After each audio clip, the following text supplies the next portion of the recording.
ఇప్పుడు నేర్చుకుంటా ఉండేది నూతన నిబంధన ప్రార్థన. ముందుకు రానైనా వెనకలు ఉండేవాళ్ళు జాగ్రత్తగా వెనకలు మాట్లాడుకుంటూ కూర్చోకండి, శ్రద్ధగా వినండి, మీకేం ఎక్స్క్యూజ్ లేదు. ఓకే, చాలా జాగ్రత్తగా వినాలా. బైబిల్ స్టడీకి వచ్చాం. సో బైబిల్ స్టడీకి వచ్చే వాళ్ళని చాలా స్పెషల్ వాళ్ళు ఉంటారనమాట. ఎందుకంటే ఆదివారం వచ్చే వాళ్ళు స్పెషలే, ఎందుకంటే ఆదివారం మాత్రమే వస్తారు కాబట్టి. ఏమో కొంతమంది కొన్ని పరిస్థితులు రాలేకపోవచ్చు, కుటుంబంలో ఉన్న స్థితి వలన, భర్త రక్షణ పొందుకోకపోవడం వలన, లేదంటే కుటుంబంలో సహకరించకపోవడం వలన. సో ఏమో మనం మిస్ చేయకుండా దేవుని సన్నిధికి రావాలా పిల్లరా. దేవుడు అందుకే మనల్ని సృష్టించినది, ఆయన సన్నిధికి రావాలా, ఆయన మీద ఆధారపడి బ్రతకాలా. చాలామంది అనుకుంటారు ఉద్యోగం తర్వాత దేవుడని. నిన్న సిస్టర్తో నేను మాట్లాడుతా అంటే సిస్టర్ నేను చెప్పారు, ఎవరో ఆమెకు చెప్పారంట, ఉద్యోగం ఆ తర్వాత దేవుడని. ఫస్ట్ దేవుడు తర్వాత ఉద్యోగం, అప్పుడే నువ్వు ఉద్యోగం బాగా చేయగలవు. ఉద్యోగం తర్వాత దేవుడిని పెడితే నీ జీవితం ఎప్పుడు సక్సెస్ కాదమ్మా. దేవుడు నీకు ఉద్యోగం కాదు ఫస్ట్ ఇచ్చినది, తన్ను తాను ఇచ్చాడు నీకు. దేవుడు మొదట ఉండాలి నీ జీవితంలో, ఆ తర్వాత ఉద్యోగం. చాలామంది క్రైస్తవులు రాంగ్ కన్సెప్షన్లో ఉంటారు, రాంగ్ లైక్ ప్యాటర్న్లో బ్రతుకుతూ ఉంటారు. అందుకే జీవితం బాగుండదు. మీ జీవితం బాగుండాలంటే మొదటి స్థానం ఎవరికి వెళ్ళా? దేవునికి వెళ్ళాలి. సో ఆయన మిమ్మల్ని సరైన మార్గంలో నడిపిస్తాడు. సో అది ప్రిన్సిపల్ పెట్టుకో. అన్యులతో చేరి మనం అనవసరంగా మన జీవితాల్ని పాడు చేసుకోకూడదు. దేవుడికి కృప ద్వారా జీవించడం ఇష్టం. మనం కృప ద్వారా జీవించాలా, క్రియల ద్వారా కాదు. కృపలో ఉండి, దేవుని కృపలో ఉండి మనము మంచి మంచి క్రియలు చేస్తాం, కానీ మన యొక్క బలం ద్వారా మనం సాధించలేము. ఈరోజు నీకు ఒక టెస్ట్ మనీ పెట్టాను నేను, ఇంకా బయట నీళ్ళు తాతాను కాబట్టి మీకు testimony, Sushila testimony. నేను మరి మీరందరూ చదివింటారు. ఆ అమ్మాయి చాలా ఒక రకంగా మనకు, నేను చెప్పేది ఏంటో అది తన జీవితంలో దేవుడు చేశాడు. నాకు ఆ పాప చాలా మాట్లాడుతూ ఉంటుంది రెగ్యులర్గా, ఎందుకంటే అక్కడ సెల్ గ్రూపు సండే రోజు తన్నే చూసుకుంటుంది, ఫ్రైడే కొద్దిగా. సో ఈ మధ్యలో తను ఇంటర్వ్యూలు జరిగాయి 2 చోట్ల. సో వాళ్ళు కూడా మంచిగా ఆఫర్ చేశారు, ఏదో 70,000 60-70, దీనికంటే కొద్దిగా ఇప్పుడు ఉండేదానికి ఇప్పుడు 60,000 సంథింగ్ వస్తుంది అరౌండ్ ఆ పాపకు వచ్చేది ఈ నెల వరకు, జూన్ వరకు. సో తనకు 2 చోట్ల ఆఫర్ వస్తే నేనే అన్న మళ్ళీ ఏం పోలేదా వద్దా అన్నట్లుగా. అంటే నాకు మనసులో లేదనుకోండి, నాకు ఆత్మీయంగా ఎదగడం చాలా అవసరం. ఎందుకంటే కృప ద్వారా డబ్బు ఎంత కావాల్సింది అంత వస్తుంది పిల్లరా. ఓకే, సో తను ఒకటే మాట, నేను నాతో లేదు, నేను ఆత్మీయంగా ఎదిగే టైం అంకుల్, నేను ఇప్పుడు పోను, నాకు మంచిగా ఇప్పుడు అనిపిస్తుంది, చాలా నాకు చేంజెస్ వచ్చాయి నాలో, స్పిరిచువల్లీ గ్రో అయ్యా. 2 ఇంటర్వ్యూస్ నేను అనింది ఆ పాప. నేను మీకు ఆల్రెడీ మొన్న తనకు లెటర్ రిసీవ్ అయింది. ఇప్పుడు ఉండే కంపెనీలోనే 49,000 పెంచారు అమ్మాయికి. 13 లక్షల రూపాయలు యాన్యువల్ ఇన్కమ్ ఇప్పుడు యాన్యువల్ శాలరీ. సో ఇప్పుడు దాదాపు 1,08,000 చిల్లర జీతం ఆ అమ్మాయికి. ఆ అమ్మాయి నాకు తెలుసు 15,000 నుంచి స్టార్ట్ చేసిన లైఫ్. తను 12,000 13,000 నుంచి స్టార్ట్ చేసి చాలా కష్టపడే పిల్ల. ఆ తర్వాత నేనే చెప్పాను, తను కూడా ఇంట్రెస్ట్గా నేర్చుకుందనుకో, నువ్వు కోడింగ్ ఏదన్నా కోర్స్ చేయొచ్చు కదా. వీళ్ళందరూ తను ఎంఎస్సీ చేసిండేదే. ఓకే, సో ఆ తర్వాత అట్లా మొదలుపెట్టింది. సో తను కూడా సండే చర్చ్కి వచ్చేది బెంగళూరులో కొద్ది రోజులు చేసినప్పుడు కూడా. అప్పుడు 35,000 శాలరీ తనకు. ఓకే, సో నిదానంగా అట్లా ఉండి వర్క్ ఫ్రమ్ హోమ్ తీసుకుంది. సో ఆ తర్వాత దేవుని ఎదగాలనే ఒక తాపత్రయం దేవుడు చూశాడు తనను. సో ఉండే కంపెనీలో ఆ పాప కూడా తెలీదు, ఒక కలగన్నట్లే ఇది. సో 60 నుంచి ఏదైనా 70 చేయొచ్చు, 75 చేయొచ్చు. నేను కూడా ఫస్ట్ నాకు చాలా సర్ప్రైజ్. 49,000 అరౌండ్ ఆమెకు హైక్ ఇచ్చారు వాళ్ళు. సో ఈరోజు 1,08,000 సంథింగ్ జీతం. అంటే తను కష్టపడి పైకి వచ్చింది. మళ్ళీ ఆ విధంగా కాదు, తను లైక్ తన యొక్క తెలివితేటల ద్వారా అనండి, దేవుని కృప ద్వారా ఈ స్థితికి రావడం ఆ అమ్మాయి. ఓకే, సో నేనేం చెప్తున్నా అంటే దేవుని మీద ఆధారపడితే ఎప్పుడు పైన ఉంటారు పిల్లరా, ఆయన తలస్థానంలో పెట్టే దేవుడు. ఓకే, నేను స్టార్ట్ చేసుకుందాం మనం. ప్రార్థన గురించి, నూతన నిబంధన ప్రార్థన గురించి మనం నేర్చుకుంటా ఉన్నాం పిల్లరా. ఓకే, సో నూతన నిబంధన ప్రార్థన, పాత నిబంధన ప్రార్థనకు చాలా తేడా ఉంది. చాలా విషయాల్లో తేడా ఉంది. అట్లని చెప్పి పాత నిబంధన ప్రార్థనలు మనం నేర్చుకునేది ఏం లేదా అని కాదు. చాలా విషయాలు మనం నేర్చుకోవచ్చు, కానీ ప్రార్థన విధానం చేంజ్ అయింది పిల్లరా. నూతన నిబంధన చాలా ఆశీర్వాదపు నిబంధన. మీకు ఆల్రెడీ చెప్పాను, నేను వారాల నుంచి వింటున్నారు. అందుకే న్యూ కవెనెంట్ని, నూతన నిబంధనని ఏమని పిలుస్తారు? తెలుగు బైబిల్లో ఏం రాబడిందంటే, new covenant is a better covenant because with better promises అని. Better covenant with better promises అంటే నూతన నిబంధన చాలా పాత నిబంధన కంటే గొప్ప నిబంధన అంటే శ్రేష్టమైంది. ఎందుకంటే పాత నిబంధన కంటే ఎక్కువ వాగ్దానాలు, ఆశీర్వాదాలు కొత్త నిబంధనలో ఉన్నాయి పిల్లరా. నేను చాలాసార్లు ఈ చర్చలో చెప్పా, పాత నిబంధన కొత్త నిబంధన ఎట్లా పోల్చొచ్చు అంటే, నా చేతిలో 50 రూపాయల నోటు, 100 రూపాయల నోటు ఉందనుకోండి, మీకు ఏ నోటు కావాలంటే ఏమంటారు మీరు? సో ఆబ్వియస్లీ 100 రూపాయల నోటు కావాలంటే, ఎందుకు 100 రూపాయల నోటు కావాలంటారు? 100లో ఏముంది? 50 ఉంది. ఇంకో అయితే కొత్త నిబంధన ఏంటంటే 100 రూపాయలు. కొత్త నిబంధన అంటే పాత నిబంధన ఆశీర్వాదాలు అన్నీ ఉన్నాయి, ప్లస్ కొత్త నిబంధన ఆశీర్వాదాలు కూడా ఉన్నాయి దాంట్లో. సో అందుకే నేను నూతన నిబంధన ద్వారా మనము చాలా ఆశీర్వాదాలు చాలా బెనిఫిట్స్ ఉన్నాయి నూతన నిబంధనలో. నేర్చుకుంటా ఉన్నాం. అదే ఫస్ట్ బెనిఫిట్ ఏంటి? నేను నూతన నిబంధనలో ఉన్నది పాత నిబంధనలు లేనిది ఏది? ఫస్ట్ యేసు నామం పిల్లరా. కొత్త నిబంధనలో మనకు యేసు నామంలో మనం ప్రార్థన చేస్తాం. పాత నిబంధనలో యేసు నామం వాడేవాళ్ళం కాదు. ఓకే, సో మీకు చాలా చెప్పాను నేను, మళ్ళా దాంట్లో పోకూడదు. ఓకే, యేసు నామం ఇవ్వబడింది మనకు. సో ఏంటి దానికి అర్థం? యేసు నామంలో ప్రార్థన చేయడం అంటే, యేసు నామంలో నేను అడుగుచున్నాం తండ్రి అన్నప్పుడు ఏం రావాలో మీ మైండ్లోకి, మీ హృదయంలోకి? యేసు ప్రభువే ప్రార్థన చేస్తున్నాడు, అది దానికి అర్థము. యేసు నామంలో ప్రార్థన చేయడం అంటే యేసయ్యే చేస్తున్నాడు. అలా హెవెన్లీ సుప్రీం కోర్ట్ తీసుకుంటుంది, దూతలు తీసుకుంటారు, ఈవెన్ దయ్యాలకు అదే దేవుడు ఇచ్చిన ఇన్స్ట్రక్షన్స్.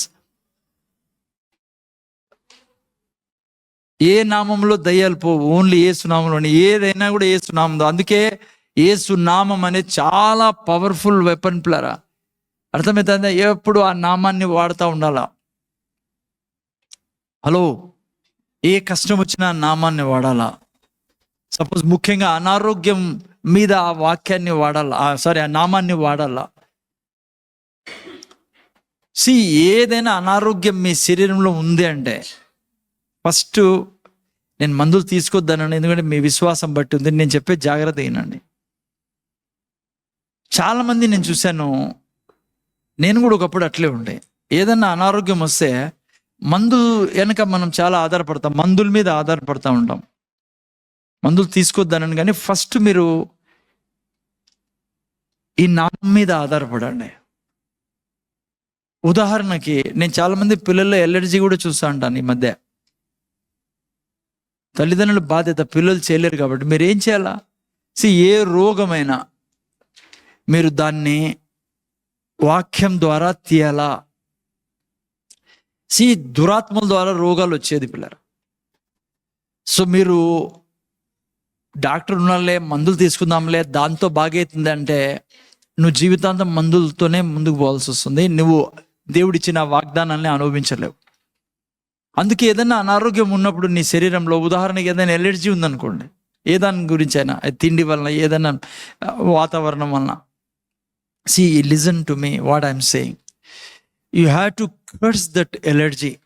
నువ్వు ఆ ఎలర్జీని శపించాలా. చూడండి, ఉదాహరణకి నేను మీకు చెప్తాను.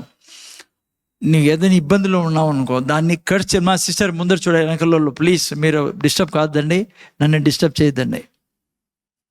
వీడికి వచ్చినారు వినేకి, వినాల మీరు. ఓకే, ఏదన్నా రోగం మిమ్మల్ని ఎలర్జీ బాధ పెడుతుంది అనుకోండి, దాంతో మీరు మాట్లాడాలా, దాంతో చెప్పాలా, ఎలర్జీ యేసు నామంలో నిన్ను శపిస్తాను, నా శరీరంలో నుంచి దూరం పో. ఇది కూడా చెప్పాలా, ఎలర్జీ వెనకాల ఉన్న దురాత్మని. ప్రతి ఈవిల్ సిక్నెస్ వెనకాల ఈవిల్ స్పిరిట్ ఉంటుందమ్మా. యేసు నామములో ఈ యొక్క దురాత్మని, ఎలర్జీ నా బాడీలో పెడుతున్న దురాత్మని, ఈ ఎలర్జీ వెనకలు ఉన్న దురాత్మని యేసు నామములో నేను శపిస్తాను. చెయ్యి తిమ్మని యేసు నామములో ఆజ్ఞాపిస్తాను. యేసు ప్రభు ఆజ్ఞాపించినట్లే దానికి, ఆ దయ్యానికి తెలుసు, ఆ రోగానికి తెలుసు. నీ బాడీలో ఏదైనా గ్రోత్ ఉందనుకో, యేసు నామములో శపిస్తాను. ఈ గ్రోత్ ని చచ్చిపోవాల, వేర్లతో సహా వెళ్ళిపోవాల. ఇది నా శరీరంలో నుంచి దూరం పో, నా శరీరంలో నుంచి. ఈ గ్రోత్, ఈ యొక్క గడ్డ వెనకాల ఉన్న దురాత్మని యేసు నామములో నేను ఆజ్ఞాపిస్తాను, చేయి తిమ్మని నా శరీరం మీద నుంచి. You have to speak. నువ్వు చెప్పాలా? ఇది ఒకరోజు చెప్తావు పోలా, 2 రోజులు చెప్తావు పోలా. జాగ్రత్త వినండి, నేనేం చెప్తున్నాను, అది పోయేంత వరకు చెప్పాలి నువ్వు. ఇంకోటి చెప్తాను నేను జాగ్రత్తగా, దేవుడు గుర్తు చేస్తానని నాకు. స్టార్టింగ్లో మీరు ఎప్పుడైతే ఈ యుద్ధంలో పాల్గొంటారో చాలా టైం టేకింగ్, కొన్నిసార్లు చాలా టైం తీసుకుంటుంది. ఎందుకంటే దురాత్మలకు తెలుసు ఈ వ్యక్తికి ఇప్పుడు నేర్చుకున్నాడు, మా మీద తన అగ్నిని విడుదల చేస్తాడు, దేవుని అగ్నిని, అయినా మేము విడిచిపెట్టకూడదు అని. అవి చాలా వరకు నువ్వు స్టార్టింగ్లో ఉంటే ఇట్లా నేర్చుకొని ముందుకు వెళ్ళేటప్పుడు పోవే, విడిచిపెట్టవు సిక్నెస్ని. బట్ కన్సిస్టెన్సీ ఉండాలి నీకు ఖచ్చితంగా. ఆ యొక్క ఓవర్ వెయిట్ని కానీ, చాలామంది బాధపడుతుంటారు, కొద్దిగా తింటాను బదర్ లావ్ అవుతానని. బైబిల్లో యాకోబు మంచి మాట రాస్తాడు, ఎవరు నాలుకని అద్దులో పెట్టుకుంటారో వారి వారి సర్వ శరీరాన్ని స్వాధీనం ముందు ఉంచుకుంటారు. యేసునామం అందుకే ఇవ్వబడింది నీకు. నువ్వు మాట్లాడాలి ఆ రోగంతో, ఆ గడ్డతో, ఆ జ్వరంతో, ఆ ఎలర్జీతో.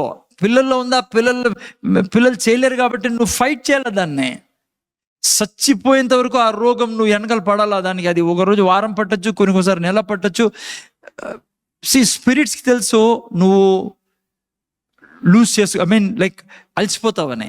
అందుకే బైబిల్ అంటుంది, పోరాడు, విశ్వాసంతో పోరాడు, వదలకు. సో నేనేం చెప్తున్నానండి బిడ్డ, లోకంలో భయంకరమైన రోగాలు వస్తున్నాయి, వాతావరణాలు మారుతున్నాయి, రకరకాల ఎలర్జీస్, ఫుడ్ ఎలర్జీస్, మోసం బయట చాలా ఉంది. నువ్వు కేవలము డాక్టర్ మీద, మందుల మీద ఆధారపడితే బయట వాళ్ళకి నీకేం తేడా ఉండదు. నువ్వు వాక్యం తీసుకొని దాన్ని ఫైట్ చేయాలి నువ్వు కంటిన్యూగా. థైరాయిడా, దాన్ని ఏదో ముద్దు బిడ్డ మాదిరి పెట్టుకున్నా, ఇంకో 2 బిడ్డలతో పాటు అదొక బిడ్డ అన్నట్లుగా. ఎందుకంటే ఆయన చెప్పింటారు, వాళ్ళు చెప్పిండొచ్చు, డాక్టర్స్ చెప్తారు, వాళ్ళకి మనం తప్పు పట్టేకి లేదు. బీపీ అదేదో మా వంశపారంపర్యం, మాకు దేవుడు ఇచ్చిన వరం అన్నట్లు కొంతమంది దాని వెనకలిపోతారు. Sugar, BP, thyroid, allergies. God cannot do anything to you if you say like, అది కూడా మా ఇంట్లో ఒక సభ్యుడు అనుకుంటే. నువ్వు మళ్ళా చెప్తున్నాను నేను, వారంలో పోతుంది, నెలలో పోకపోవచ్చు, ఒక్కోసారి 6 నెలలు పట్టచ్చు. బట్ నీ ఏ రోగమైనా ఇల్లీగల్ నీకు. అది యేసయ్య తిన్న దెబ్బల చేత నీకు స్వస్థత ఇవ్వబడింది. దాన్ని కొనుక్కున్నాడు, నీ ఆరోగ్యాన్ని పర్చేస్ చేసుకున్నాడు, నీ ఆరోగ్యాన్ని తను. ఇప్పుడు నీ చేతిలో ఉంది అది. అందుకే ఆ ఎలర్జీ చచ్చిపోయేంతో విడిచిపెట్టకూడదు దాన్ని. ఏదన్నా బాడీలో మీకు సమస్యగా ఉందా శరీరంలో, అది కళ్ళల్లో కానీ ఏదన్నా కానీ, కాంప్రమైజ్ అయినావా ఫినిష్. నువ్వు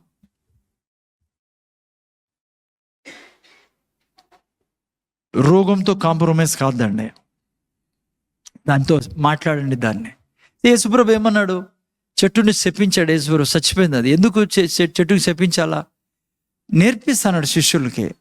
మళ్ళీ యేసుప్రభు దగ్గర శిష్యులు ఆశ్చర్యపోయినప్పుడు అన్నాడు, మీరు ఈ కొండను చూసి సముద్రంలో పడమని చెప్పి సందేహింపగా ఉంటే, సాతాను ఏం చేస్తాడు, సందేహం చేస్తాడు. వారం నుంచి చెప్తాను సార్, కడుపు నొప్పి పోదంటే డాక్టర్ చెప్పినాడు. దేవుడు ఏం చెప్పాడు అది శాశ్వతం. నీ శరీరం చెప్పేది కాదు, డాక్టర్ గారు చెప్పేది. డాక్టర్ తప్పని నేను, వాళ్ళ సైంటిఫిక్గా ఇది కరెక్ట్ అవ్వడం రిపోర్ట్స్ అన్ని. But more than that, what Bible says is true. అవన్నీ వాస్తవాలు, ఇవి సత్యం. ఇదే సత్యము వాస్తవాన్ని నాశనం చేసి పెడుతుంది. ఓకే, అందుకని నామం ఇవ్వబడింది. నీకు ఏదైనా హలో నిసి తను మంచి మాట చెప్పి భయం వేస్తుంది. జాగ్రత్త, నేను ఒక మాట గుర్తు చేస్తాను పిల్లలు. ఎప్పుడు కూడా చావు భయం వేస్తే మీకు దాన్ని జయించే విధానం ఏమో తెలుసా? సపోజ్ పిల్లల గురించి, భర్త గురించి, వాడు డెవిల్ వేసా అంటాడు, నిన్ను నిరుత్సాహపరచాలా, నిన్ను కన్ఫ్యూజ్ చేయాలా. భర్తకి ఏమన్నా అయిపోయిందేమో, రాలే. పాపకి ఏమన్నా అవుతుందేమో, చచ్చిపోతుందేమో, చచ్చిపోతాడేమో, దీన్ని ఎట్లా నువ్వు జయిస్తావు? ఎప్పుడు కూడా నోరు తెరిచి నువ్వు క్లియర్గా చెప్పాల్సిందేం తెలుసా? చావుని చావు ద్వారానే మాట్లాడాలా. నా బిడ్డ చనిపోదు, బ్రతికి దేవుణ్ణి మహిమపరచును గాక. ఇది నీ నోట్లో ఉండాల్సిందే. ఊరికే ఇదిలించుకుంటు కదా అంటే కాదు. ఆత్మీయ లోకానికి, దురాత్మలకి అర్థం కావాలా, నీకు అన్నీ తెలుసని, నీకు తెలుసని దానికి తెలుసాలంటే నీ నోరు తెరచాలా. ఎప్పుడు కూడా నీ కుటుంబం గురించి రోజుకి కనీసం కొన్నిసార్లన్నా చెప్పాలా. మీరు నా పిల్లలు పేరు తీసుకొని చచ్చిపోరు, ఏమని తెలుగులో, నా పిల్లలు చనిపోరు, బ్రతికి దేవుణ్ణి మహిమపరుస్తారు, దేవుని ప్రణాళిక నెరవేరుస్తారు. అప్పుడే చావు భయం నీలో నుంచి చచ్చిపోయేది. ఎప్పుడు చెప్పాలా నీ శరీరం గురించి ఏది మాట్లాడినా దయ్యాలో, నేను చనిపోను, నేను బ్రతికి నా దేవుణ్ణి మహిమపరుస్తాను. ఇంకా నీకు చెప్పే ఓపిక ఉంటే ఇంకా ఏం చెప్పదు తెలుసా? కాలేబులాగా నేను నా చివరి దినం వరకు నా శరీరంలో బలం కలిగి క్రొవ్విన దూడ గంతులు వేసినట్లు గంతులు వేస్తూ జీవిస్తాను నేను. దేవుడు అంటాడు, శబాష్ బిడ్డ, ఇదే నాకు కావాల్సిందే. నీ నోటి మాటలు నేను నీ జీవితంలో పుట్టిస్తాను, నేను ఫలింపజేస్తాను.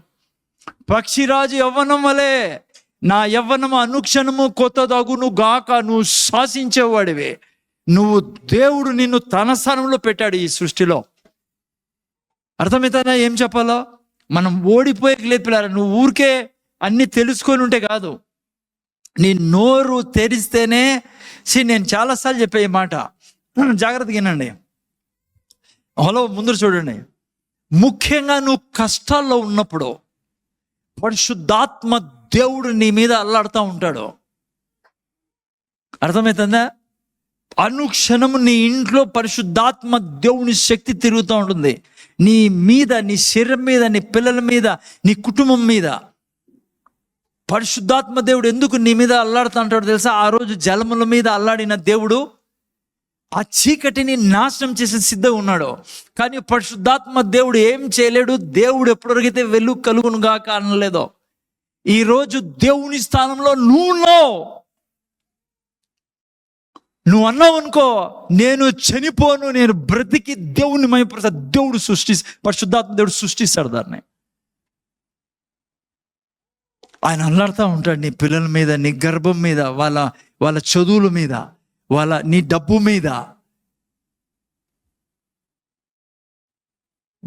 దేవుడు స్థానంలో నిన్ను పెట్టాడు ఈ భూమి మీద. యేసు ప్రభు నామం ఇచ్చి నువ్వు నోరు మూసుకొని ఉన్నావు అనుకో, నీ జీవితంలో నువ్వు ఏది చూడలేవు దేవుడు చేయాలనుకునేది. సో యూ హ్యావ్ టు అనుక్షణం నీకు తెలిసిన అలా పరిశుద్ధాత్మ దేవుడు నేను కలిసి బ్రతుకుతా అన్నాం. ఆయన పని సృష్టించే పని, నా పని వాక్యాన్ని విడుదల చేసే పని. నేను వాక్యం విడుదల చేస్తా, దేవుడు సృష్టిస్తాడు. నేను వాక్యం విడుదల చేస్తా, నా రక్తం కోసం మాట్లాడతా, శరీరం కోసం మాట్లాడతా, ఎముకల కోసం మాట్లాడతా. మోసేలాగా చివరి వరకు నేను 6x6 సైట్ కలిగి జీవిస్తా. నేను రోజు చెప్తాను, మీరు అద్దాలు పెట్టుకున్నారు కదా సార్, నేను తీసేసి చెప్పగలను, కానీ అందంగా ఉండదని, కళ్ళు లోపల ఉన్నాయని చెప్పేసి నేను అద్దాలు పెట్టుకుంటాను.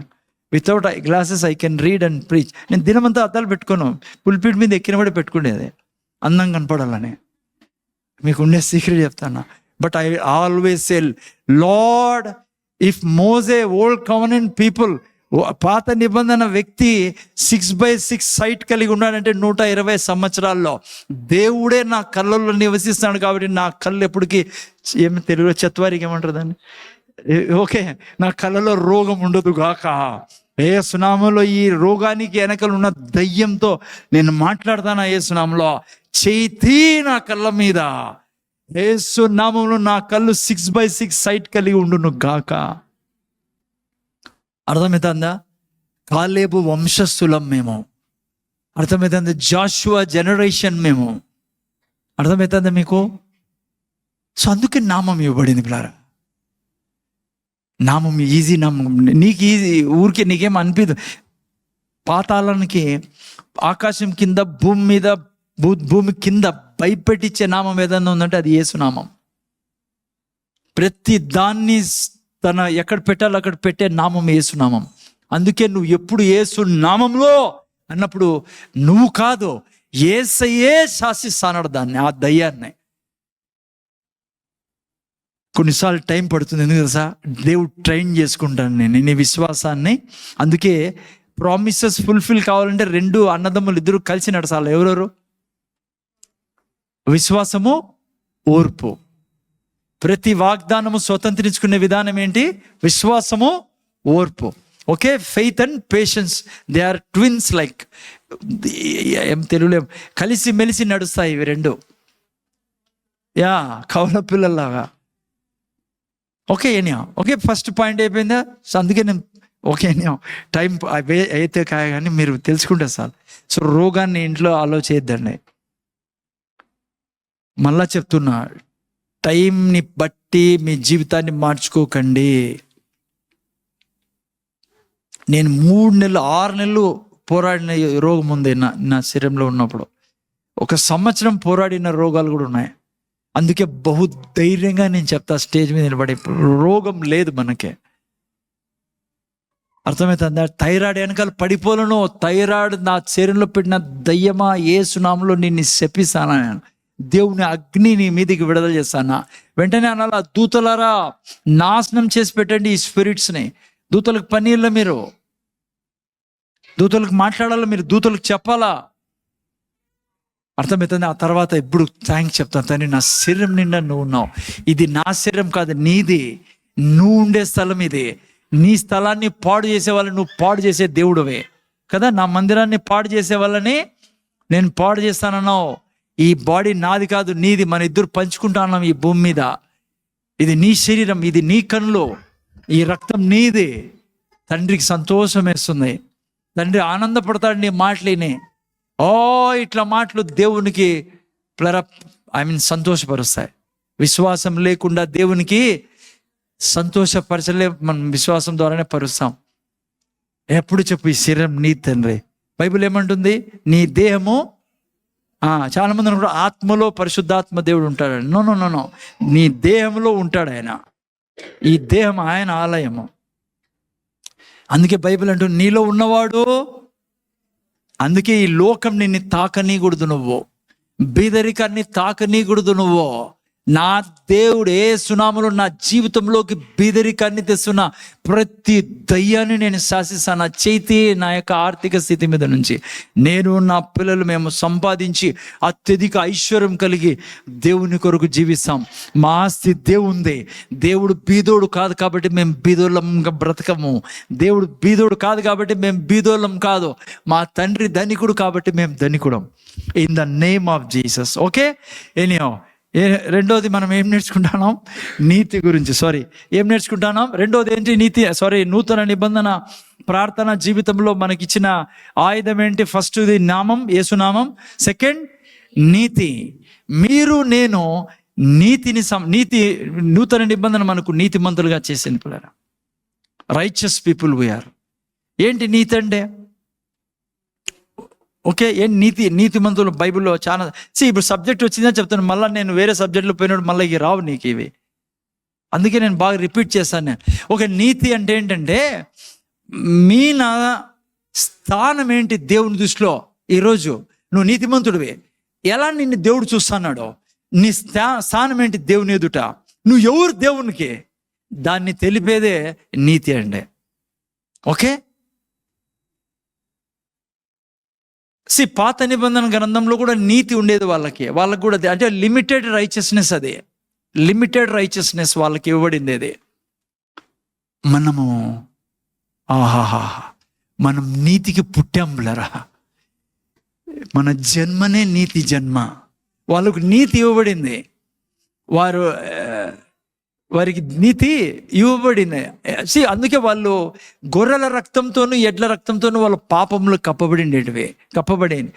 మీరు నేను కప్పబడిన వాళ్ళం కాదు, కడగబడిన వాళ్ళము, దేవుని గర్భంలో నుంచి వచ్చిన వాళ్ళము. అర్థమైందా? సో అందుకే కొత్త నిబంధనలో ఉన్న నీతి చాలా అత్యధికమైంది పిల్లరా. వాళ్ళకి లిమిటెడ్ రైచియస్నెస్ ఉండింది. అందుకే మీకు లాస్ట్ వీక్ కూడా చెప్పాను నేను, ఆ నీతితోనే వాళ్ళు అబ్రహాము కానీ, ఇస్సా కానీ, ఏలియా కానీ, ఎలీషా కానీ ప్రార్థన చేసినప్పుడు గొప్ప గొప్ప కార్యాలు జరిగాయి. కానీ మీకు తెలుసా, వాళ్ళంతా ఏం కోరుకునే వాళ్ళు? ఈ కాలంలో బ్రతకాలని ఆశ ఉండేది వాళ్ళకి. మనం ఉన్న టైంలో ఉండాలని, ఈ నీతి కలిగి జీవించాలనేది కోరిక ఉండేది వాళ్ళకి. అందుకే యేసుప్రభు అన్నాడు 8:50 యోహాను సువార్త 8:56లో అంటాడు, మీ తండ్రి యొక్క అబ్రహాము నా దినముల్లో చూడాలని కోరుకున్నాడు. అర్థమైంది? ఆ తర్వాత మీరు చూసా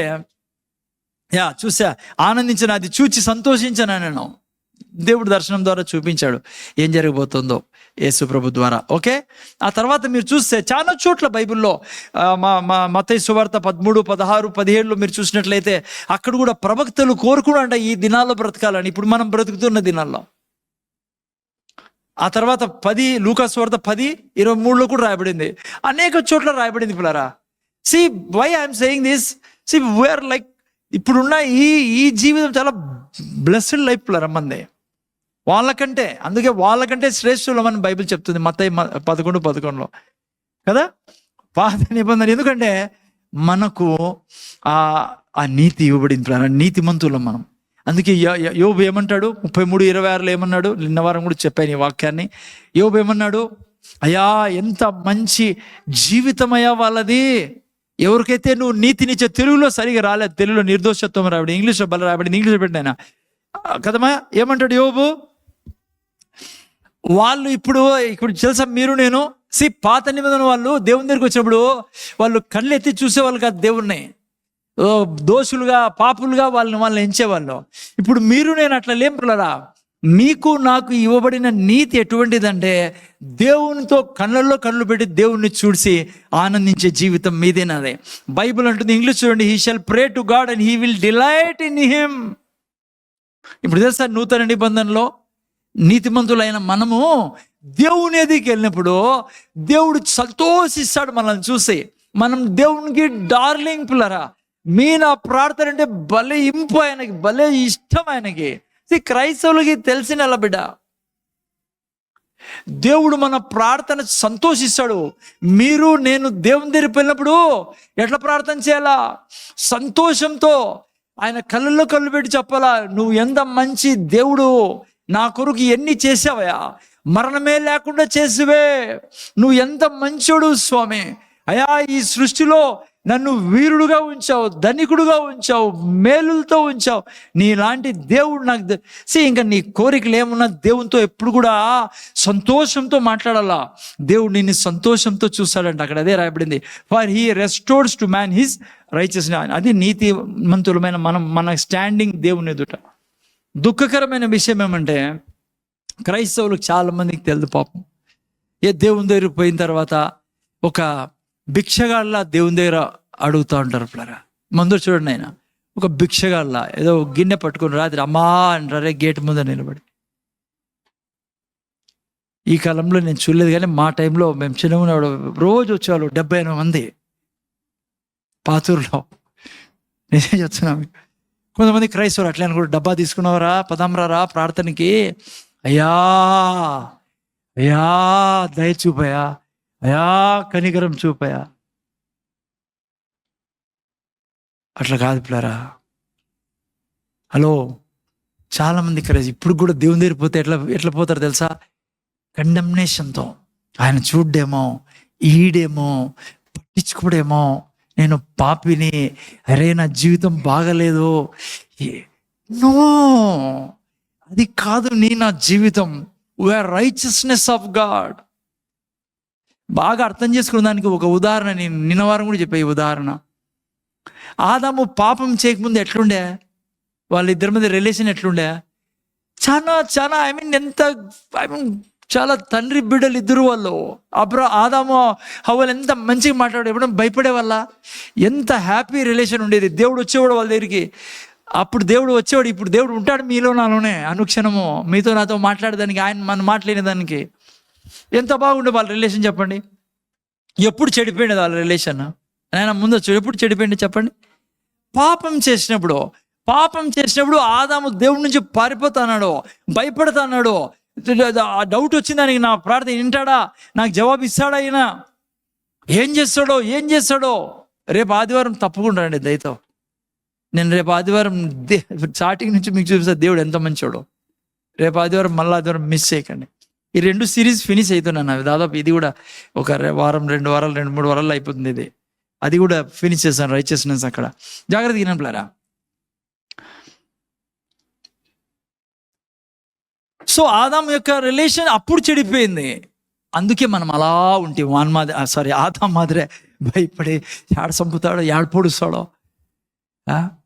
ఎంత బంగపోల్లో.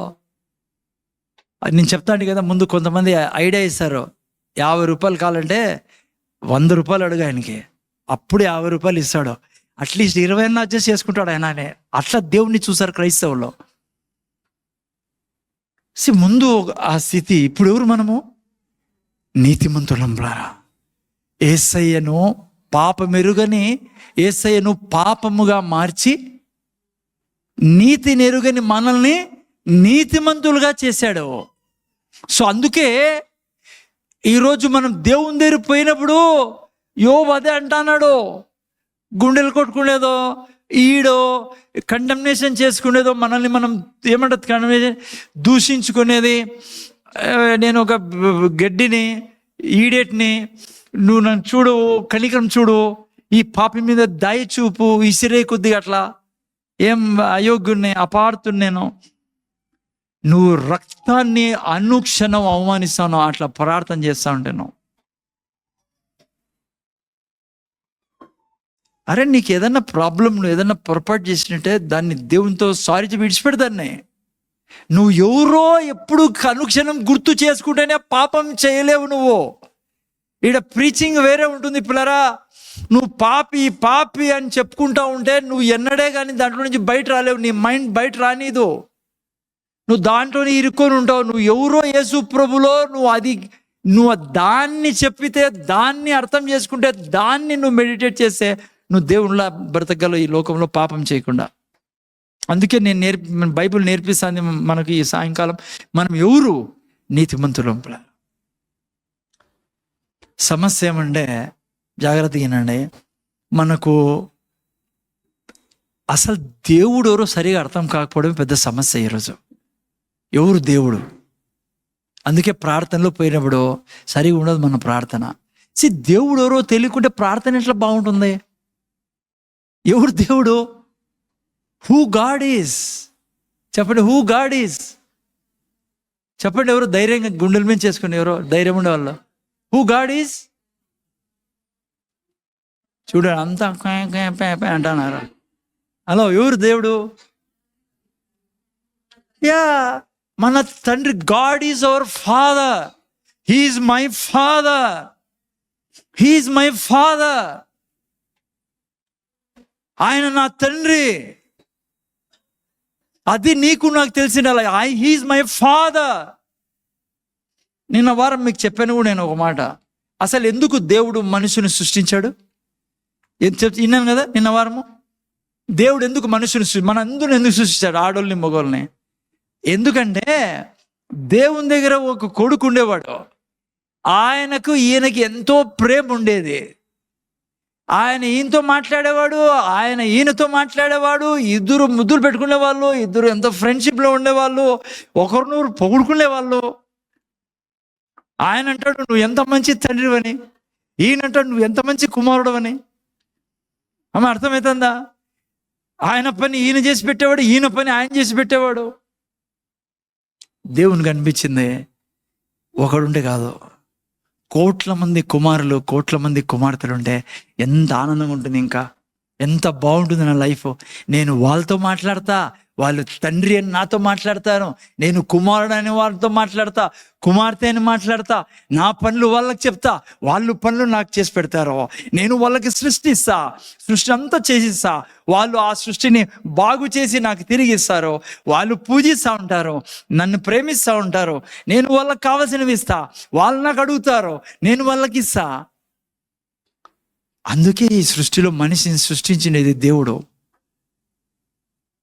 ప్రేమ కోసం. పిల్లరా, నీకు ప్రేమ ఇలా, ఆయనకు నువ్వు ప్రేమ ఇలా, నువ్వు ఆయనతో మాట్లాడాలా, ఆయన నీతో మాట్లాడాలా.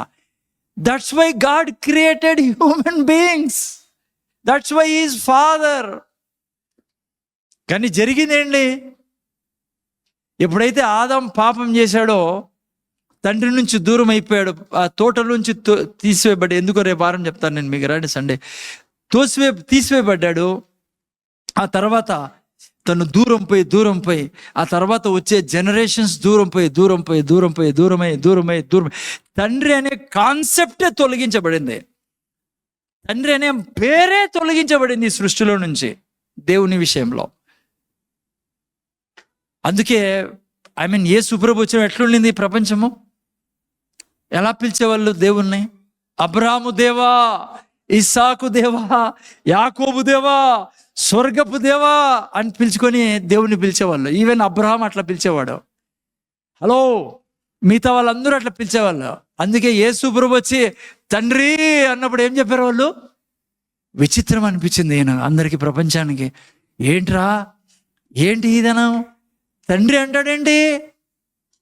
ఆ తర్వాత తండ్రి అంటాడు, ఆయన చెప్పింది ఎంత, ఈయన చెప్పింది ఎంత, ఆయన చేస్తాడు, ఆయన కోసం అన్ని చేసి పెడతాడు, ఈయన కోసం ఆయన అన్ని చేసి పెడతాడు. ఏంట్రా ఇది రిలేషను?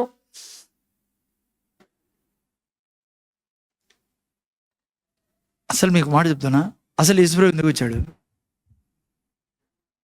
అమ్మా మీరు చెప్తాను, నేను అన్నీ కరెక్టే. యేసుప్రభు వచ్చినది ఓకే, ఫస్ట్ పాపం నుంచి తొలగించేదానికి, పాపాన్ని తీసేసేదానికి, ఓకే, నీతినిచ్చేదానికి.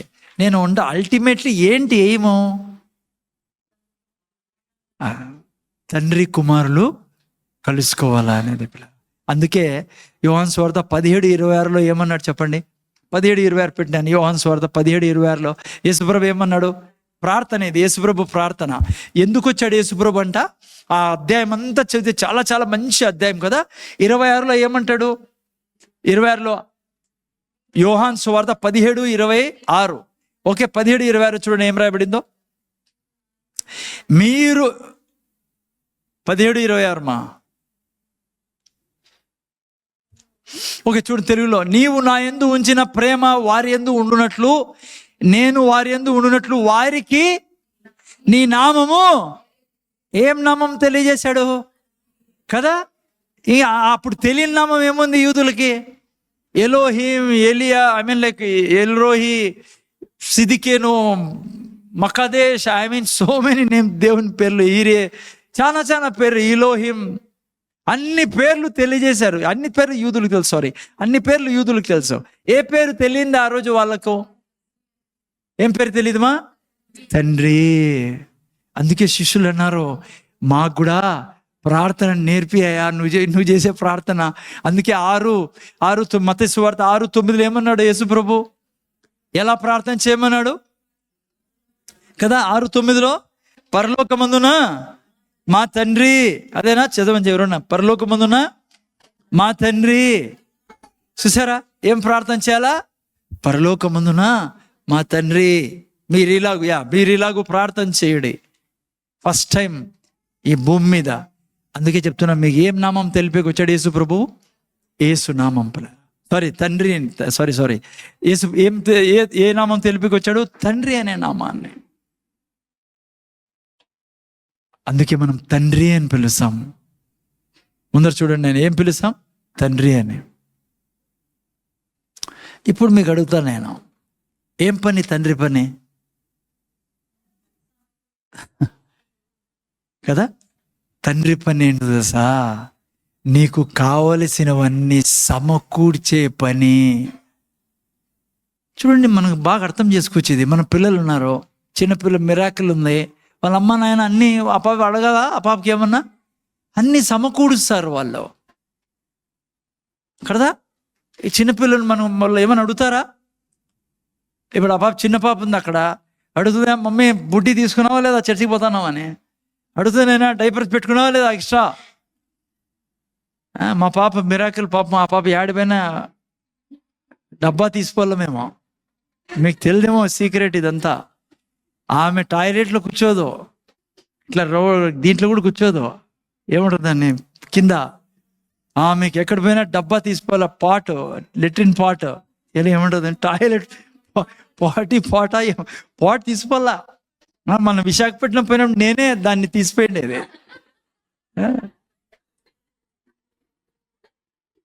నాకే గుర్తొచ్చింది, ఈమెకి చెప్తే నేను, ఆమె కూర్చోదే టాయిలెట్ ఏడా అంటే ఈమె చెప్పే పాట తీసుకోవాలి, నువ్వే తీసుకో అని చెప్పి నాకు పెట్టించినారు వీళ్ళు సూట్ కేసు పాటి. విశాఖపట్నం తీసిపోయినా దాన్ని. ఆమె ట్రైన్లో ఆడ కూర్చుంటే పాట పెట్టాలా, ఏ పాటలు పనికిరావు. సో ఎనీహౌ, ఇండియన్ పేరెంట్స్ చాలా, తండ్రిని అర్థం చేసుకోవాలంటే ఇండియన్ పేరెంట్సే దీనికి గెట్ గొప్ప ఎగ్జాంపుల్. ఐ డోంట్ నో వేరే కంట్రీస్లో ఉందో లేదో ఈ సిస్టమ్, కానీ నేను చాలామందిని చూసా. ఇండియాలో మీరు చూసింటారు, వాళ్ళకు ఉన్నా లేకున్నా పిల్లల కోసం కదమ్మా. ఇప్పుడు ఆ పాప రాలే, ఏదో ఊరికి పోయినారు. ఈ ఆ పాప పేరు ఏం పేరు, రాజకళ సిస్టర్ వాళ్ళ, రాజకళ మన వచ్చింది పాపము. ఆడ 2 సెంట్లు స్థలం కొన్నాం సార్ అంటే, నేనంటే యాటి నుంచి వచ్చిందమ్మా డబ్బులు, పాపం మీ సెంటు కొన్నారంటే ఆమె ఏం చెప్పింది తెలుసా, సార్ ఉండే బంగారంతో అమ్మేసి కొద్దిగా డబ్బులు ఉంటే 2 సెంట్లు స్థలం కొన్నాం సార్, మాకంటే ఏం లేదు, మా తర్వాత పిల్లల కోసం అన్నా ఉండదు. చూసారా, చాలామంది తెలియదు ఇండియన్ పేరెంట్స్ ఎట్లా అంటే, వాళ్ళకి లేకున్నా మా పిల్లలన్నా సొంత ఇల్లు కలిగి ఉండాలా, మాకు లేకున్నా పిల్లలు బాగా చదువుకుంటే చాలు, మేము చదువుకోకున్నా. సో ఇండియన్ పేరెంట్స్లో అది ఉంది పిల్లరా కదా. అది తండ్రి అని ఎందుకు పిలిపించుకుంటాడో తెలుసా మీకు, మీకన్నీ నాకన్నీ సమకూర్చేదానికి. సో జాగ్రత్త వినండి పిల్లరా. సో దేవుడు మన తండ్రి, real, he's there, he's with us. పక్కన ఎవరైతే మీ పక్కన మనిషి ఉన్నాడా, ఇప్పుడు ఉన్నాడు మా కొంతమంది కన్నా మీ పక్కన మనిషి, దానికంటే రియల్ నీవు తండ్రి కలిగి ఉన్నావు అనేది. ఆయన బాధ్యత తీసుకున్నాడు. మీకు తెలుసా, ఈ సృష్టిలో ప్రిన్సిపల్ ఏమో, దేవుడు పెట్టిన సిద్ధాంతం ఏమో, తండ్రి సమస్తాన్ని సమకూర్చాలా, ఇది ప్రిన్సిపల్. దేవుడు ఏమంటారు తెలుసా, ఏ తల్లిదండ్రులు పిల్లలకు ఆస్తిని విడిచారో వాళ్ళు మంచి తల్లిదండ్రులు గారు. సామెత గ్రంథం 13:22 అనుకుంటా, గెస్ పెట్టండి చూడండి ఏమంటాడు. సామెత గ్రంథం 13:22లో ఇది ప్రిన్సిపల్ ప్లరా. మంచివాడు, చూసారా, చెప్పండి, మంచివాడు తన పిల్లలను ఆస్తికర్తలుగా చేయును. పాపాత్ముల ఆస్తి వద్దులే, అది వద్దు, కింది వద్దు మనకి, ఇప్పుడు పైంది చాలు. This is a principle. దేవుడు అంటాడు, దేవుడు ఏమంటున్నాడు, మంచి తండ్రి ఏం చేశాడంట, తన పిల్లలకు ఆస్తికర్తలుగా చేస్తాడు. చెడ్డ తల్లిదండ్రులే అంతా స్వాహా చేసి ఖాళీ చేతులు ఇచ్చిపోతారు. కొంతమంది పోతా అప్పులు కూడా పెట్టిపోతారు. నేను ఎట్లా పోతానో, నువ్వు పడ్ర కష్టాలు ఈ లోకంలో అని చాలామంది ఉన్నారు పిల్లరా. తల్లిదండ్రులు అట్లా చెడ్డ తల్లిదండ్రులు. పోన్లే, వాళ్ళ కథ పక్కన పెట్టండి. ఏ తండ్రి అయితే రాయించాడో ఈ మాట, ఎవరు ఆ తండ్రి? నేను చెప్తున్నా మీకు, ఈ లోకంలో తల్లిదండ్రులు ఓకే, మనం వదిలేసాం వాటిని, మంచోళ్ళు చెడ్డోళ్ళు ఉంటారు, దాంతో నో ఇష్యూ.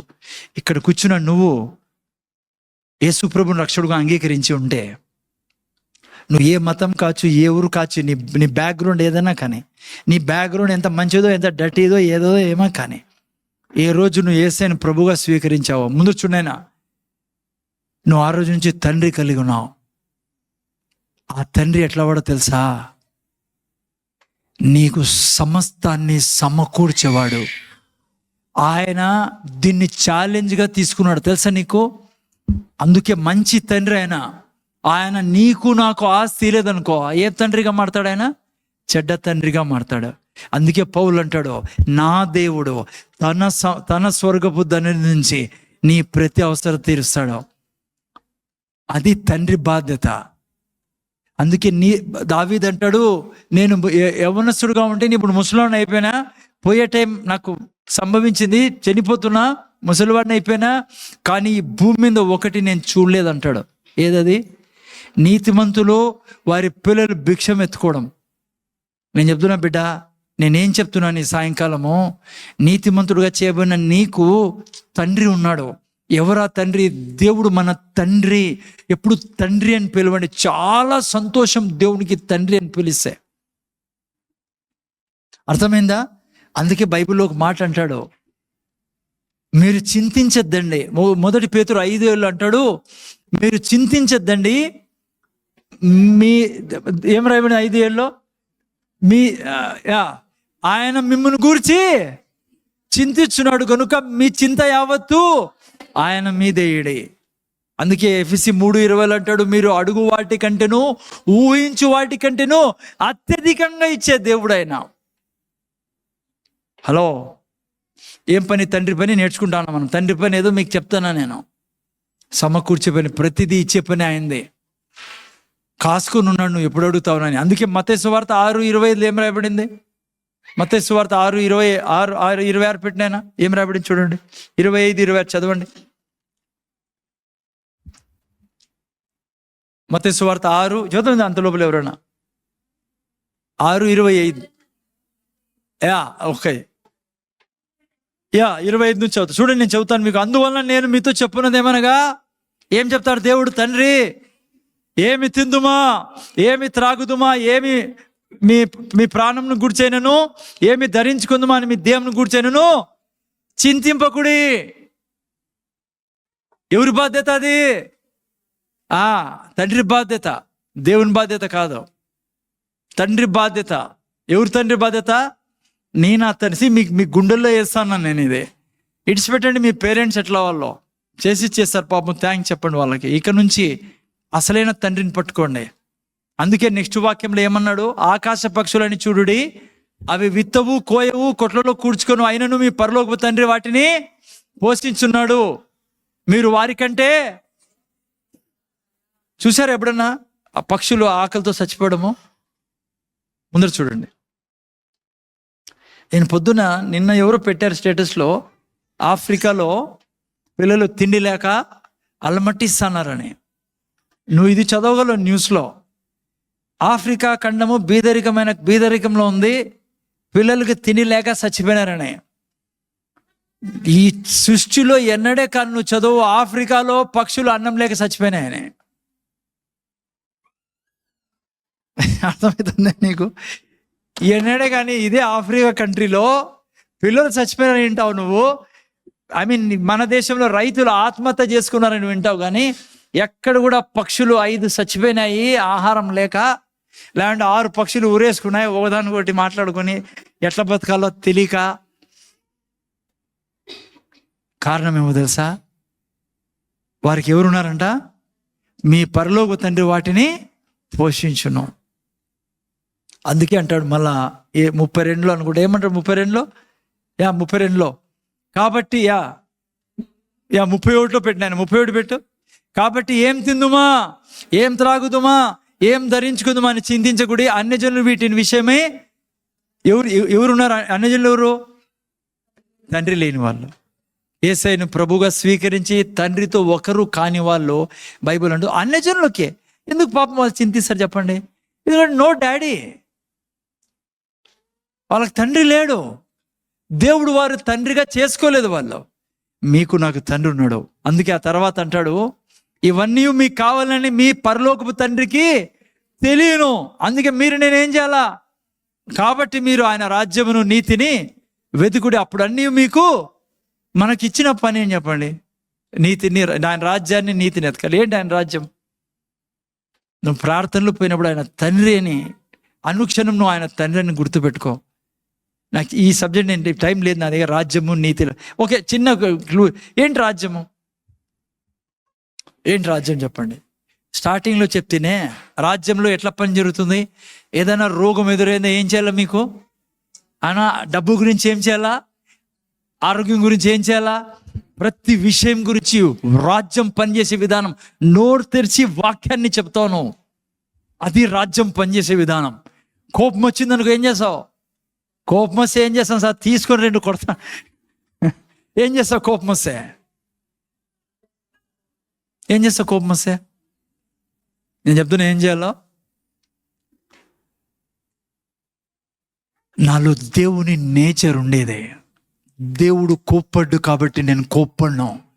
దేవునిలో కామం లేదు కాబట్టి నా తండ్రిలో కామం లేదు, నా తండ్రిలో క్రోధం లేదు, నా తండ్రిలో ద్వేషం లేదు, నా తండ్రిలో చెడ్డ నేచర్ లేదు, చెడ్డ ఆలోచన లేవు. నేను ఆ తండ్రికి పుట్టినవాడిని కాబట్టి నేను కూడా నా తండ్రిలో బ్రతుకుతా.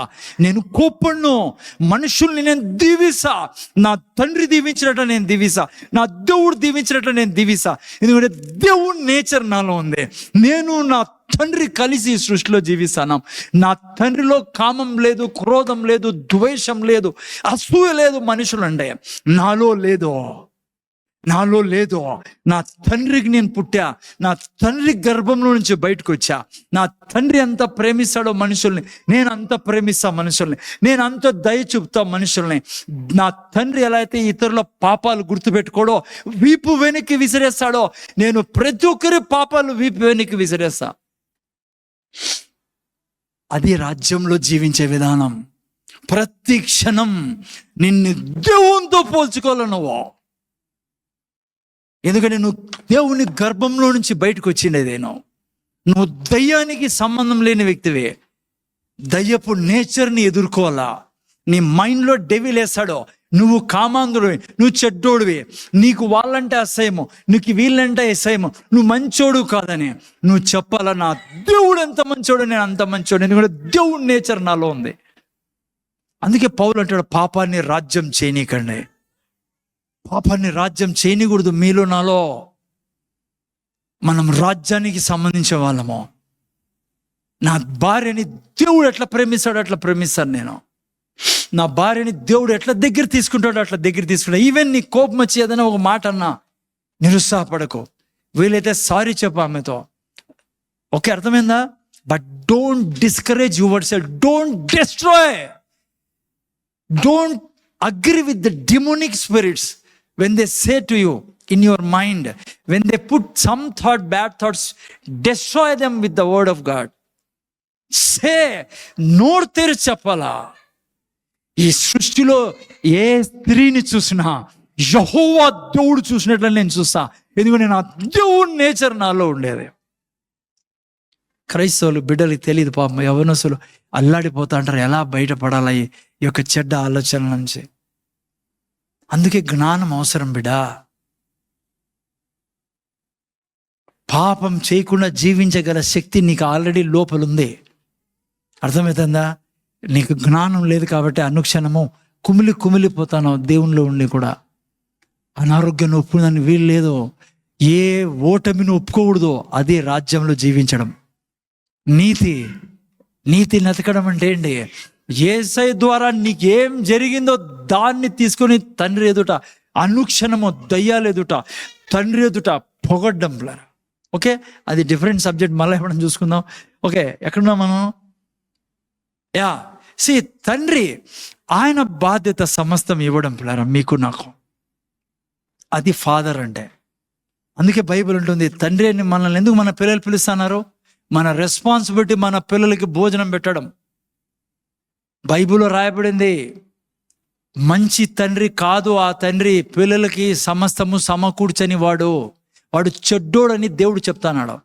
దేవుడు అటువంటి తండ్రిని చెడ్డోడు అన్నప్పుడు ఆయన చెడ్డోడు కాలేడు. ఆయన మంచి తండ్రి కాబట్టి అందుకే ప్రతి మంచి వస్తువు, మేలైన వస్తువు ఇస్తాడు ఆయన. అందుకే బైబిల్ ఉంటుంది, సింహాలకు లేమి కలుగునేమో కానీ నీతిమంతునికి ఏ లేముండదు. అందుకే దాని మీద నిలబడాలి పరా. అందుకే మీ నా ఆస్తి కష్టార్జితంతో రాదు. పనులు చేయాలా, ఉద్యోగం చేయాలా. నా ఆస్తి నా తండ్రి జేబులో నుంచి నేను తీసుకుంటా, చేయబెట్టే నా తండ్రి మీద ఆధారపడతా. ఓకే, సో తండ్రి బాధ్యత పిల్లరా మీకు నాకు సమకూర్చడం. అందుకే బైబిల్ ఏమంటుంది? మనం తండ్రిని అడగమంటుంది. ఓకే, సో యోహాను సువార్త 16వ అధ్యాయంలోకి పదం 16:27లోకి పోయే ముందు నేను మీకు 23-26 చెప్తాను. ఓకే, 16-23 చదువు తీనైనా. యోహాను సువార్త 16:23. ఓకే, ఏం రాబడింది? ఆ దినమున మీరు దేని గూర్చి నన్ను అడుగరు. ఏ దినం? ఏ దినం గురించి చెప్తాను యేసుప్రభుడా? ఏ దినం? ఆ దినం అంటే ఏంటి నాయనా? అరే నాయనా, వారాలు చెప్పి నేను పునరుత్థాన దినం, రిజరెక్షన్ డే, ఆదివార దినం. అందుకే మందిరానికి వచ్చేది, ప్రపంచమంతా మందిరానికి వచ్చేది. ఎందుకు? ఆ దినం ఏం జరిగింది? యేసుప్రభు పునరుత్థానం. ఆ దినం అంటే నూతన నిబంధన దినము.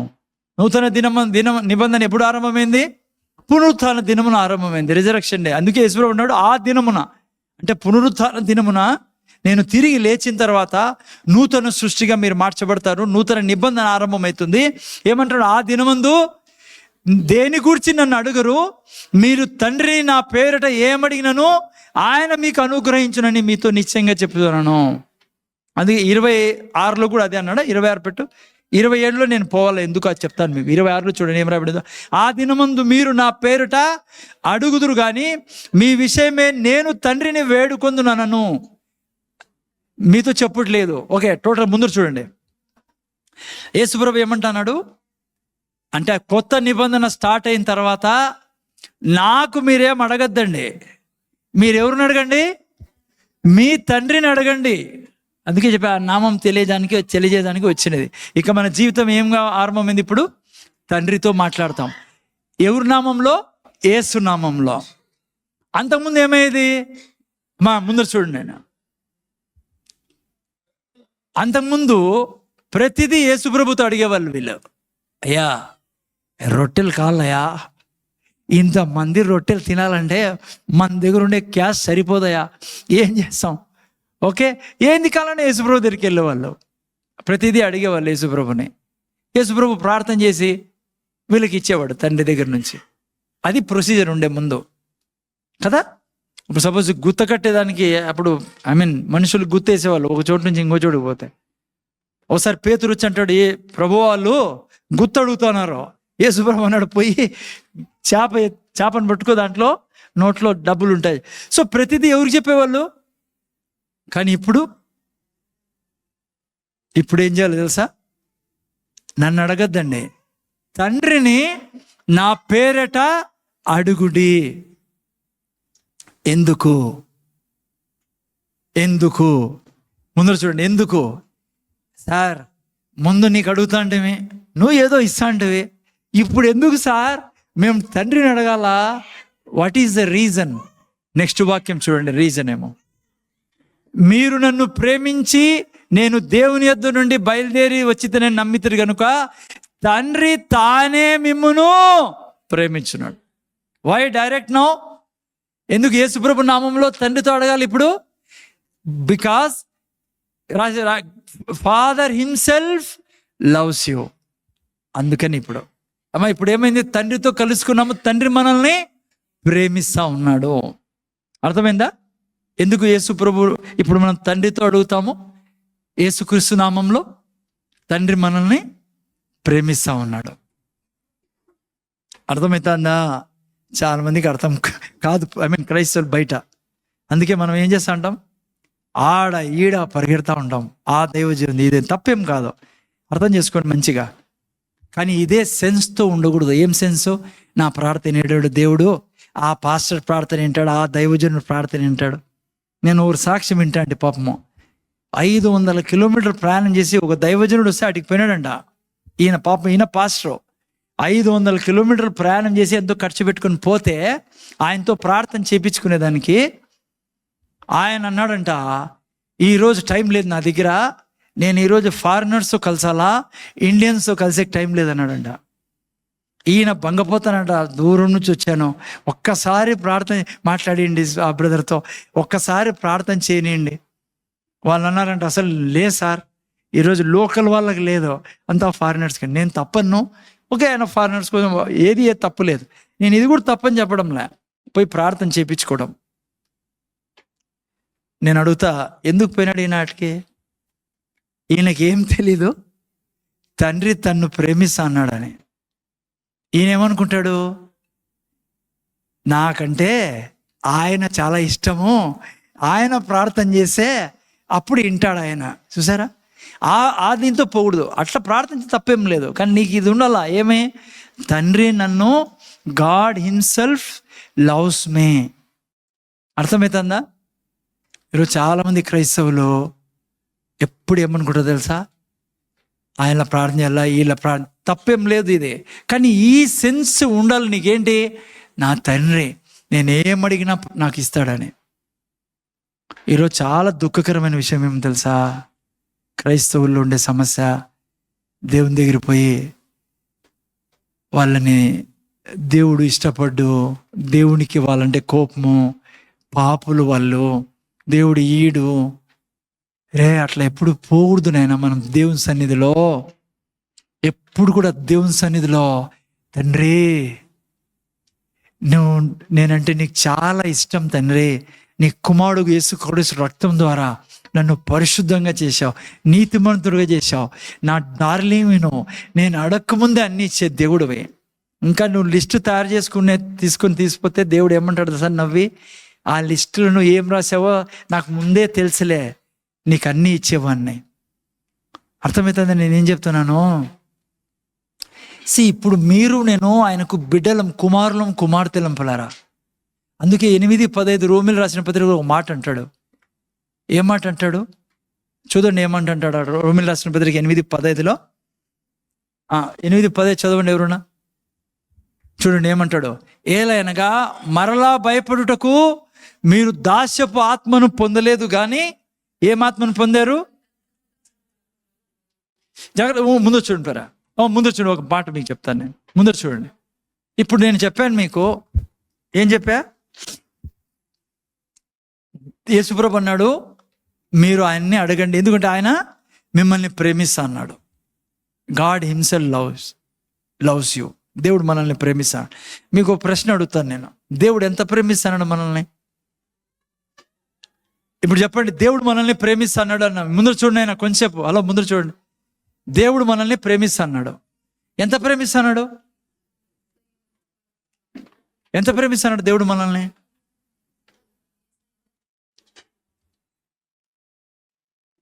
(17:23) పెట్టిన యోహాను సువార్త. ఎందుకంటే అది తెలిసిండాలి. యేసుప్రభు అంటున్నాడు ఆయనే మిమ్మల్ని ప్రేమిస్తా అన్నాడు. God himself loves. అందుకే నన్ను అడగండి, నా నామంలో తండ్రిని అడగండి.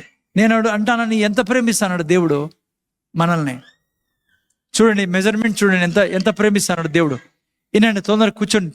హలో చూడండి ఏమంటాడు దేవుడు, వారి యందు నేనును నా యందు నీవును ఉండుట వలన వారు సంపూర్ణులుగా చేయబడి ఏకముగా.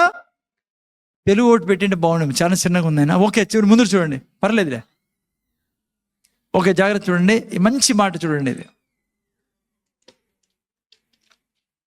వారి యందు నేనును నా యందు నీవును ఉండుట వలన వారు సంపూర్ణులుగా చేయబడి ఏకముగా ఉన్నందున నీవు నన్ను పంపితివని నీవు నన్ను ప్రేమించినట్లే.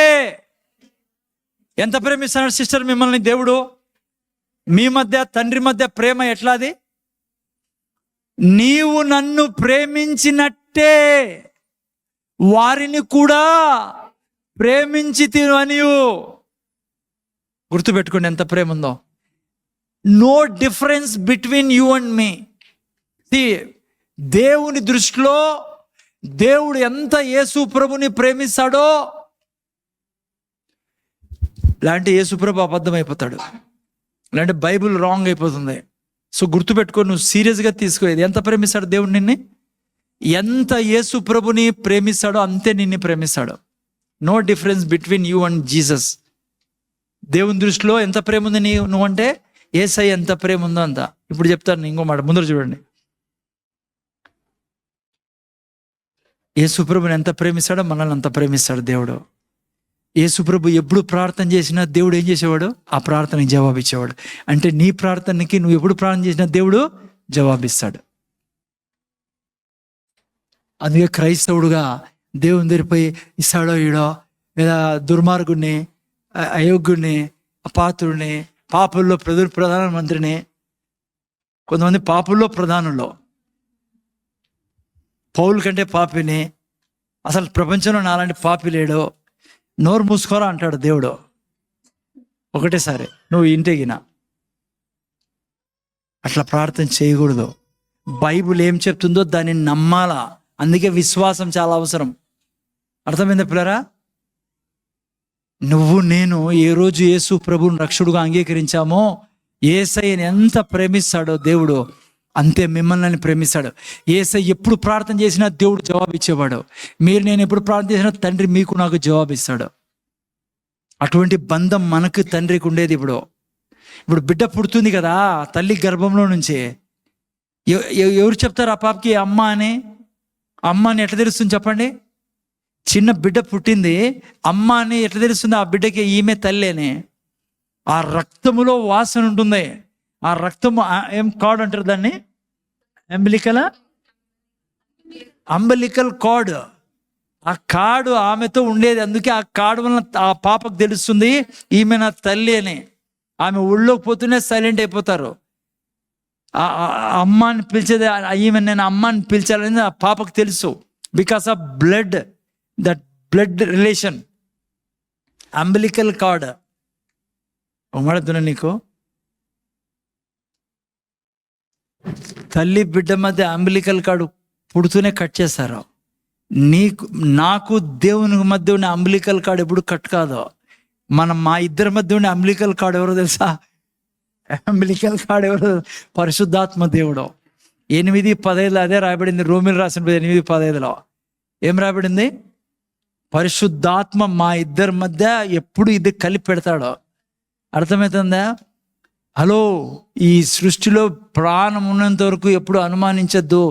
తండ్రి నీకు నష్టం చేసేవాడు, చెడు చేసేవాడు, నువ్వు అనాథవి కాదు. ఈ లోకంలో ఉండే తండ్రి 80, 70 అంటే 85, 90లో ఇడిచిపెట్టి వెళ్ళిపోతాడు.